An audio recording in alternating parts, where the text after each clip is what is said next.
সীমান্তে আবারও ভারতের চরম অধ্যত্ব এবং উস্কানি। তবে এবার আর নীরব দর্শক নয় বাংলাদেশ। বিএসএফের আগ্রাসী ভূমিকার বিপরীতে বর্ডার গার্ড বাংলাদেশ বা বিজিবির এমন কড়া জবাব এবং মাস্টার স্ট্রোক দেখে রীতিমতো লেজ গুটিয়ে পিছু হটতে বাধ্য হয়েছে ভারতীয় সীমান্তরক্ষী বাহিনী।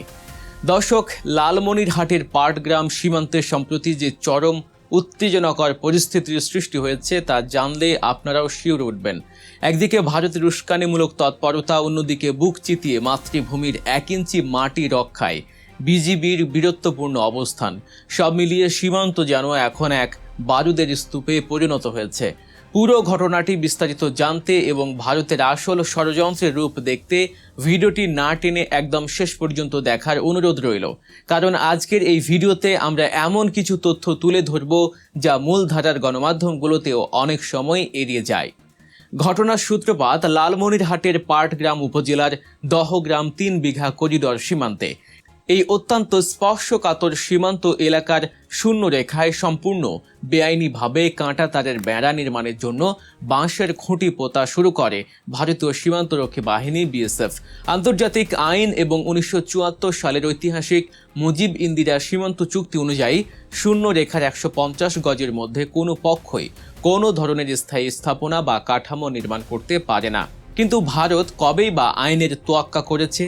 বিএসএফের 174 ব্যাটালিয়নের ডিম ক্যাম্পের প্রায় 80 জন সশস্ত্র সদস্য সম্পূর্ণ পেশি শক্তি জোরে শূন্য রেখার মাত্র 10 থেকে 20 গজের ভেতর ঢুকে পড়ে। তারা জোরপূর্বক সেখানে খুঁটি স্থাপনের কাজ শুরু করে দেয়। কিন্তু ভারত হয়তো ভুলেই গিয়েছিল যে এটা আগের কোনো দুর্বল সময় নয়। খবর পাওয়া মাত্রই সেখানে ছুটে যায় বাংলার অতন্ত্র প্রহরী বিজিবি। বিজিবির এই দ্রুত গতির অ্যাকশন ছিল আক্ষরিক অর্থেই একটি মাস্টার স্ট্রোক। বিএসএফের বাধার মুখেও বিজিবি এক বিন্দুও পিছু হটেনি। দেশের সার্বভৌমত্ব রক্ষা এবং নিজেদের সুরক্ষার স্বার্থে বিজিবি সদস্যরা নিয়ম মেনে 4 থেকে 5টি সেকশনে বিভক্ত হয়ে যায়। এরপর তারা ভারী অস্ত্র তাক করে চূড়ান্ত প্রতিরোধমূলক পজিশন বা ফায়ারিং পজিশন নেয়। বিজিবির এমন মারমুখী ও ভয়ঙ্কর রূপ দেখে মুহূর্তের মধ্যে ভরকে যায় বিএসএফ। যে বিএসএফ একটু আগেও পেশি শক্তি দেখাচ্ছিল, বিজিবির অস্ত্রের নলের সামনে তারা থমকে দাঁড়াতে বাধ্য হয়। বিজিবির অনড় অবস্থানের কারণেই বিএসএফের সশস্ত্র জওয়ানরা সেদিন বাধ্য হয়েই পিছু হটে।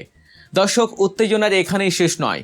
দুই বাহিনীর মধ্যে যখন এমন যুদ্ধ অবস্থা বিরাজ করছে, তখন পরিস্থিতি সামাল দিতে উভয় বাহিনীর ব্যাটালিয়ন কমান্ডার পর্যায়ে একটি পতাকা বৈঠক অনুষ্ঠিত হয়।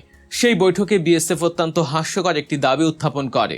তারা বলে যে জমি অধিগ্রহণের জন্যই নাকি তারা এই ছোট বাঁশের খুঁটিগুলো পুঁতছিল, যা তাদের মতে একটি অতি সাধারণ বিষয়। কিন্তু বিএসএফ এর কোম্পানি কমান্ডার যেভাবে স্বয়ংক্রিয় ভারী অস্ত্র ফায়ারিংয়ের জন্য প্রস্তুত করে পজিশন নিয়েছিলেন, তাতে কোনোভাবেই সাধারণ বিষয় হতে পারে না। এই ঘটনাকে অত্যন্ত অনাকাঙ্ক্ষিত এবং দুঃখজনক বলে কড়া প্রতিবাদ জানায় বিজিবি। পতাকা বৈঠকে বিজিবি তাদের মাস্টার স্ট্রোকটি দেয়। তারা পরিষ্কারভাবে বিএসএফকে জানিয়ে দেয়, কাঁটা তারের বেড়া নির্মাণের জন্য ভারত তাদের নিজেদের দিকে জমি অধিগ্রহণ করতেই পারে, তবে নিচে পাকা করে কোনো স্থায়ী বেড়া দিতে হলে তা অবশ্যই আন্তর্জাতিক আইন মেনে সীমান্ত থেকে 150 গজের বাইরেই দিতে হবে। শুধু তাই নয়, ভবিষ্যতে শূন্য রেখায় কোনো ধরনের কাজ করার প্রয়োজন হলে পূর্ব অনুমতি ছাড়া এবং বিজিবিকে না জানিয়ে বিএসএফ একতরফাভাবে কিছুই করতে পারবে না। বিজিবির এই কড়া শর্তের মুখে শেষ পর্যন্ত মাথা নত করতে বাধ্য হয় বিএসএফ কমান্ডাররা। তারা শর্ত মেনে নিলে পরিস্থিতি আপাতত শান্ত হয়। কিন্তু সামরিকভাবে পিছু হটলেও ভারত এবার শুরু করেছে তাদের নোংরা রাজনৈতিক খেলা। আর এই খেলার প্রধান উস্কানিদাতা হিসেবে মাঠে নেমেছেন পশ্চিমবঙ্গের মেখলিগঞ্জের নবনির্বাচিত বিজেপি বিধায়ক দধিরাম রায়। সীমান্ত এলাকার এই উত্তেজনার খবর পেয়ে তিনি সদল বলে ছুটে আসেন। ভারতীয় সাংবাদিকদের সামনে তিনি বাংলাদেশের বাধাকে সম্পূর্ণ উপেক্ষা করে উস্কানিমূলক বক্তব্য দিতে শুরু করেন। তিনি অত্যন্ত দম্ভের সাথে ঘোষণা দেন যে বিএসএফ এর এবং ভারত সরকারের যা নিয়ম আছে সেভাবেই কাজ হবে। বাংলাদেশ কি বলল না বলল তাতে তাদের কিচ্ছু যায় আসে না। দর্শক, দধিরাম রায়ের এই স্পর্ধা এমনি আসেনি। এর পেছনে রয়েছে পশ্চিমবঙ্গের বর্তমান রাজনৈতিক পট পরিবর্তন। আপনারা জানেন, পশ্চিমবঙ্গে এখন কট্টর হিন্দুত্ববাদী বিজেপি সরকার চলছে এবং এই সরকারের অন্যতম প্রভাবশালী নেতা ও বর্তমান মুখ্যমন্ত্রী শুভেন্দু অধিকারী। ক্ষমতায় আসার পর থেকেই শুভেন্দু অধিকারীর নেতৃত্বাধীন এই বিজেপি সরকার ধারাবাহিকভাবে বাংলাদেশ বিরোধী অবস্থান নিয়ে চলেছে।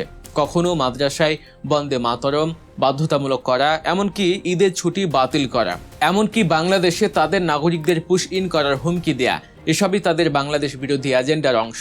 আর সেই একই উগ্র হিন্দুত্ববাদী এবং আগ্রাসী মনোভাবের বহিঃপ্রকাশ ঘটিয়েছেন এই বিধায়ক দধিরাম রায়।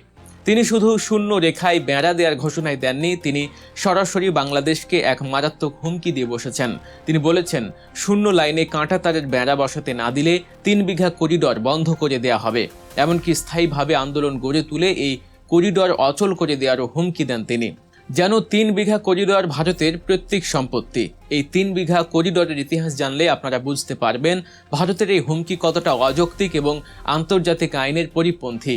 এই করিডরটি হলো বাংলাদেশের দহগ্রাম আঙ্গরপোতা ছিটমহলের প্রায় 25,000 মানুষের বাংলাদেশের মূল ভূখণ্ডের সাথে যোগাযোগের একমাত্র লাইফলাইন। 18.61 বর্গ কিলোমিটার আয়তনের দহগ্রাম চারদিক থেকে ভারতীয় ভূখণ্ড দিয়ে ঘেরা।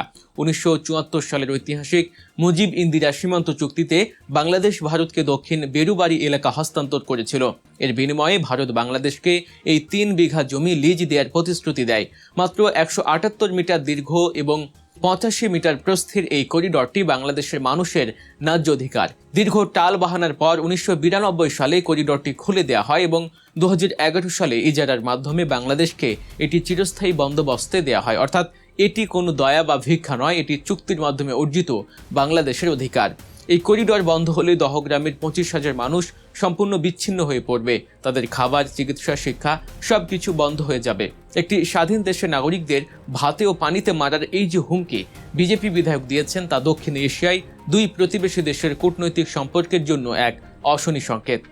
বিশ্লেষকরা বলছেন, ওপার বাংলায় শুভেন্দু অধিকারের বিজেপি সরকার আসার পর থেকেই সীমান্তে বিএসএফের এই আগ্রাসী মনোভাব এবং বিধায়কের এই উস্কানিমূলক বক্তব্য মোটেও বিচ্ছিন্ন কোনো ঘটনা নয়। এটি একটি সুপরিকল্পিত রাজনৈতিক চাল। তারা বাংলাদেশের উপর মনস্তাত্ত্বিক চাপ সৃষ্টি করতে চাইছে। কিন্তু ভারত হয়তো বুঝতে পারছে না যে আজকের বাংলাদেশ আর আগের সেই দুর্বল বাংলাদেশ নেই। বাংলাদেশের সীমান্তরক্ষী বাহিনী বিজিবি এখন যে কোনো আগ্রাসন রুখে দিতে সম্পূর্ণ প্রস্তুত। লালমনিরহাট সীমান্তে বিএসএফের চোখে চোখ রেখে বিজিবি যেভাবে নিজেদের সাহসিকতা ও সক্ষমতার পরিচয় দিয়েছে, তা প্রতিটি বাংলাদেশের জন্য চরম গর্বের বিষয়। বিজিবি স্পষ্ট বুঝিয়ে দিয়েছে, চুক্তির বাইরে 1 ইঞ্চি জমিও তারা ছাড়বে না। দেশের মাটি রক্ষায় তারা জীবন দিতেও প্রস্তুত, কিন্তু দেশের সম্পদ বিকিয়ে দিয়ে কোনো আপোস তারা করবে না। দধিরাম রায়ের মতো নেতাদের ফাঁকা বুলি আর বিএসএফের পেশি শক্তি দিয়ে স্বাধীন সার্বভৌম বাংলাদেশকে তারা আর দাবিয়ে রাখতে পারবে না। সীমান্তের এই অতন্ত্র প্রহরীদের সাহসিকতাকে আমরা স্যালুট জানাই। ভারতীয় আগ্রাসনের বিরুদ্ধে বিজিবির এই বীরত্বপূর্ণ অবস্থানকে আপনি কিভাবে দেখছেন? আপনার মূল্যবান মতামত অবশ্যই কমেন্ট করে জানাবেন। দেশের স্বার্থে এবং সত্য খবর পেতে আমাদের চ্যানেল গল্প নিউজ সাবস্ক্রাইব করে বেল আইকনটি বাজিয়ে রাখুন। ভিডিওটি ভালো লাগলে লাইক দিন এবং বন্ধুদের সাথে শেয়ার করে সবাইকে সত্য জানার সুযোগ করে দিন। দেখা হচ্ছে পরবর্তী ভিডিওতে। আল্লাহ হাফেজ।